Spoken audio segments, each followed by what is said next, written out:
दोस्तों, जरा सोचिए, वही भीड़ भाड़ वाला रेलवे स्टेशन जहां हर तरफ अफरा तफरी मची हुई है, उसी शोरगुल के बीच प्लेटफॉर्म के कोने पर एक मासूम सी बच्ची बैठी है। धूल और गंदगी से सना चेहरा, फटे हुए कपड़े और पैरों में टूटी फूटी चप्पलें। उसके छोटे छोटे हाथों में पॉलिश का डिब्बा और ब्रश है। वह हर गुजरने वाले से बड़ी उम्मीद के साथ कहती है, साहब जूते पॉलिश करा लो, सिर्फ 5 रुपए लगेंगे।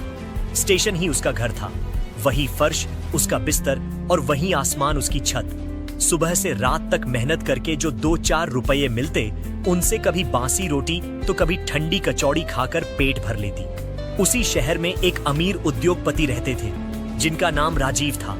करोड़ों की कंपनी, आलीशान बंगला, नौकर चाकर, सब कुछ था उनके पास। लेकिन उनके दिल में एक ऐसी खाली जगह थी जिसे कोई भर नहीं सकता था। सालों पहले बरसात की एक रात में उन्होंने अपनी नन्ही सी बेटी खो दी थी। पत्नी की गोद से एक मेले में वह बच्ची अचानक गायब हो गई थी। राजीव के पास अब सब कुछ था, पर उनकी आंखें हर रोज उसी तस्वीर पर टिक जाती जिसमें उनकी बेटी मुस्कुरा रही थी। एक दिन राजीव किसी काम से रेलवे स्टेशन पहुंचे। उनकी काली कार प्लेटफॉर्म के बाहर रुकी।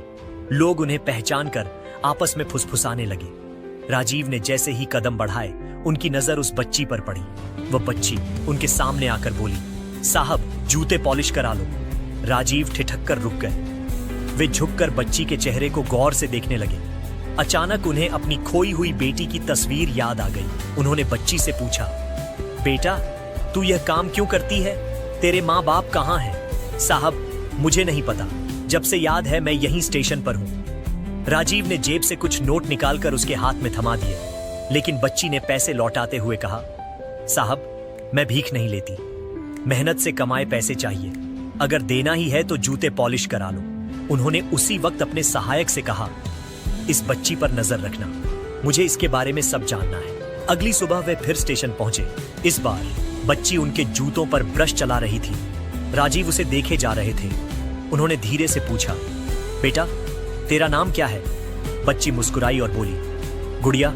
राजीव की सांसें थम गई। यही तो नाम था जिससे वे अपनी बेटी को पुकारते थे। उनकी आंखों में आंसू छलक आए। उन्होंने कांपते होठों से पूछा, बेटा तेरे पास कोई पुरानी चीज है, कोई निशानी? बच्ची ने धीरे से अपने पैर आगे बढ़ाए और बोली, साहब ये पायल है। ये मेरे पैरों में तब से है जब से मैं होश संभाल सकती हूँ। ये वही चांदी की पायल थी जो उन्होंने अपनी बेटी को पहले जन्मदिन पर पहनाई थी। वे जमीन पर घुटनों के बल बैठ गए। आंसुओं से चेहरा भीग गया। बेटा तू मेरी खोई हुई गुड़िया है। बच्ची डर के मारे भाग गई और भीड़ में गुम हो गई। राजीव वहीं जमीन पर बैठकर रोने लगे। उनके होठों से सिर्फ एक नाम निकल रहा था, गुड़िया। उस रात उन्हें नींद नहीं आई। अगली सुबह वे फिर स्टेशन पहुंचे।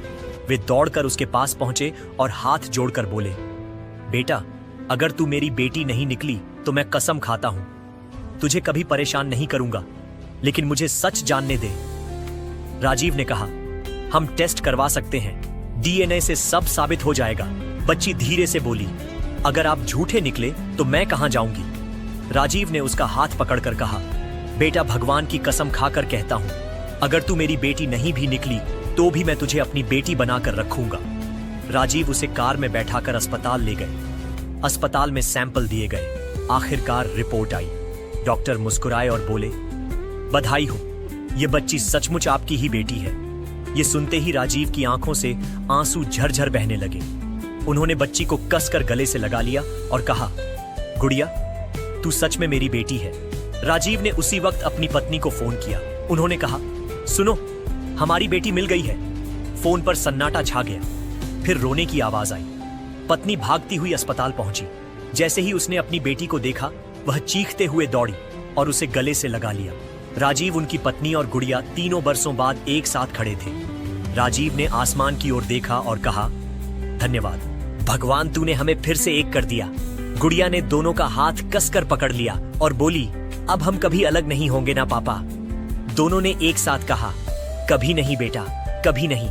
कभी कभी जिंदगी हमें परखती है, बिछड़ा कर आंसू देती है, लेकिन सच्चा रिश्ता वक्त के साथ फिर जुड़ जाता है। दोस्तों, यही कहानी साबित करती है कि खून का रिश्ता और दिल का प्यार कभी खत्म नहीं होता, चाहे वक्त कितना भी लंबा क्यों ना हो।